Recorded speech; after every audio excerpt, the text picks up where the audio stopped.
When I first tell people I'm going to Europe, they have the same questions. Are you going to go to Rome? Are you going to see the Louvre? Are you going to hit up Amsterdam?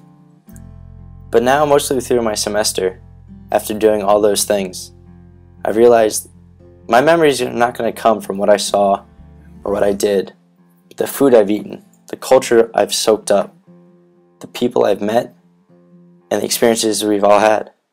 After a long anticipating winter break, I finally took the 7-hour flight over and met my roommates Laurent and Benoit, and it was an experience.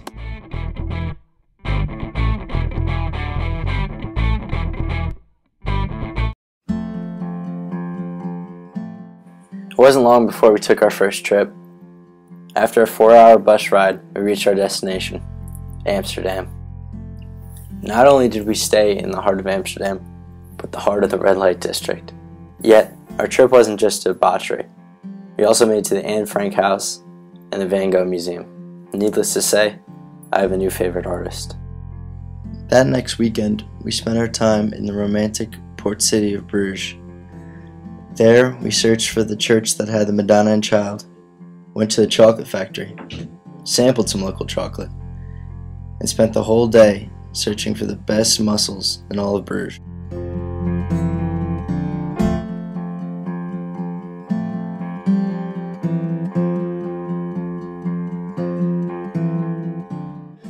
It wasn't long before I finally got to fulfill my childhood dream of going to Italy.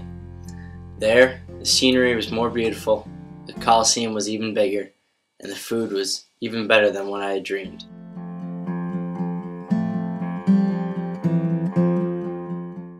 When in Italy, we hit 3 specific locations. Vatican City, where Father Brown, a Vatican priest, gave us a special tour of the city.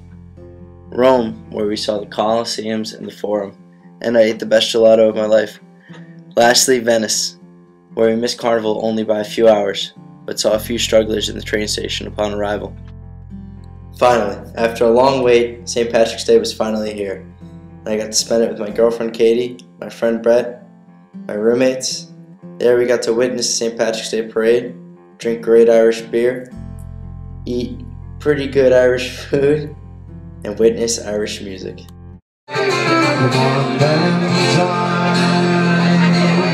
it's almost light, and it's time you're off to the anthracite. I will never forget my time in Ireland, but I had to get ready for my next trip. I went to Laurent and Benoit's hometown. There we visited the Trappist Brewery at Orville. We even played a game called Going Bowling, which I wasn't half bad at.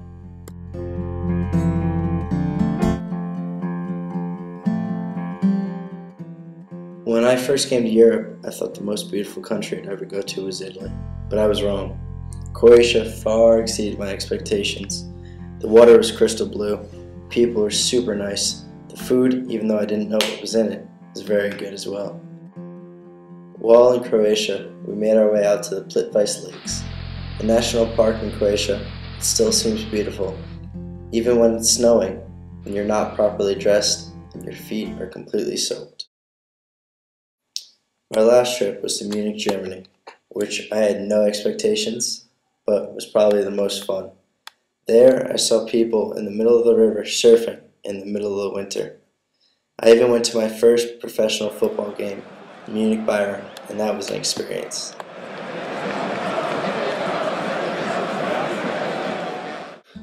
In the end, my memories aren't going to come from my pictures, but from my experiences, from all the friends I've made in Belgium and in Clemson, from the time I jumped a gate in Ghent just so I can get a better look at the top of a building, doing a backflip into the cold waters of the Mediterranean Sea, driving a rental car up a mountain in Croatia during a snowstorm, getting a first-hand history lesson in a World War II bunker.